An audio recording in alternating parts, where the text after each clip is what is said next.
10వ రోజు సంఖ్యాకాండం 1 నుండి 8 అధ్యాయాలు చదవండి.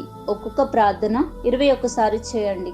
నా నక్షత్రాన్ని చుట్టుముట్టిన ప్రతి అంధకార శక్తులు యేసు నామంన చెదిరిపోవునుగాక. ఆమేన్. నా నక్షత్రాన్ని నాశనం చేయడానికి నియమించిన ప్రతి శక్తి నజరేయుడైన యేసు నామంన నీ శక్తిని విడువు. ఆమేన్. నేను లేచి యేసుక్రీస్తు రక్తం యొక్క శక్తితో నజరేయుడైన యేసు నామమున ప్రకాశిస్తాను. ఆమేన్.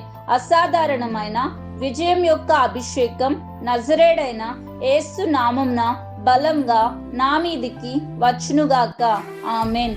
ఏ ప్రదేశంలోనైనా లేవగలిగే మరియు ప్రకాశించే శక్తి నజరేయుడైన యేసు నామమున బలంగా నా మీదికి వచ్చునుగాక. ఆమేన్. నా శరీరంలో నుండి సిగ్గుపడే వస్త్రమును నజరేయుడైన యేసు నామమున తీసివేస్తున్నాను. ఆమేన్. నా పునాదుల నుండి నా గమ్యానికి వ్యతిరేకంగా జరుగుతున్న ప్రతి యుద్ధం నజరేయుడైన యేసు నామమున చనిపోనుగాక. ఆమేన్.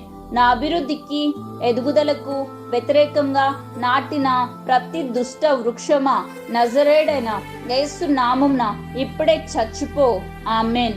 నా నక్షత్రాన్ని దాడి చేస్తున్న చీకటిలోని ప్రతి సాతాను యొక్క రాక మరియు అనుచరులు నజరేయుడైన యేసు నామమున ఇప్పుడే బంధించబడునుగాక. ఆమేన్. పరలోకమందున నా తండ్రి, నా ప్రార్థనలన్నిటికీ సమాధానాలు ఇచ్చినందుకు నజరేయుడైన యేసు నామమున కృతజ్ఞతాస్తుతులు చెల్లిస్తున్నాను. ఆమేన్.